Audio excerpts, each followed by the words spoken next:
SP टीव्हीमध्ये आपलं स्वागत आहे। हे पहा मंडळी, बीड जिल्ह्यातल्या अधिकाऱ्याला भ्रष्ट अधिकाऱ्यावर कारवाई का होत नाही?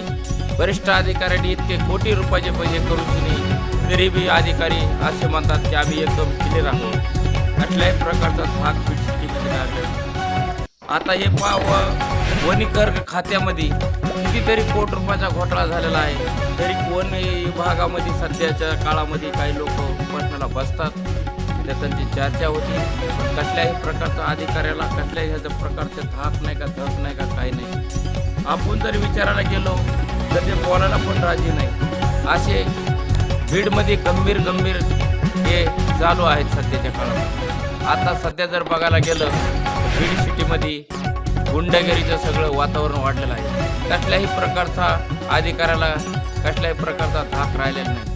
तुम्ही कुठं बी कोणत्या बी खात्यामध्ये जा बीड सिटीच्या, तुम्हाला कुठल्याही प्रकारचा अधिकारी नीट बोलत नाही, पण कुठं बी जा तुम्ही जर सहज जर माहिती विचारायला गेलं तरी तुम्हाला नीट सांगत नाही। असे प्रकार बीड सिटीमध्ये मोठ्या प्रमाणात वाढत आहे, तरी ह्याच्याकडे शासनाने लक्ष देणं हे मोठं गरजेचं आहे।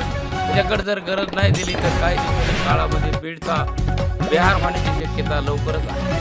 तरी ह्याच्याकडे पालकमंत्र्यांनी लक्ष देणं गरजेचं काम आहे, कलेक्टर साहेबांनी लक्ष देणं गरजेचं काम आहे। वन विभागामध्ये काही ठिकाणी अशा बऱ्याच ठिकाणी नुसते झाडं लावले म्हणून नुसते चिरमिरी घेऊन, कॉन्ट्रॅक्टदार पण चिरमिरी घेऊन अधिकाऱ्यांनी स्वतः सह्या करून त्याचे बिलं काढून कुठल्याही प्रकारचं झाड नाही ना, लूट नाही ना, काही नाही, नुसते कागदपत्रे व्यवहार क्लिअर आहे असं दावण्यात येतं। समोर गेलं, पॉईंटवर गेलं तर एकही काही दिसत नाही। बिल तर लाखाच्या कोटीच्या पुढचेच आहेत।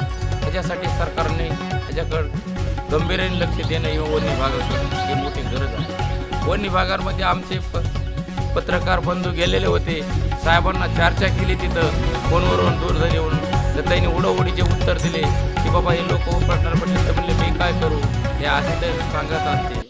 त्याच्यामुळं ह्याच्याकडं काही लक्ष कोणाकडं आहे का नाही हे काय कळत नाही।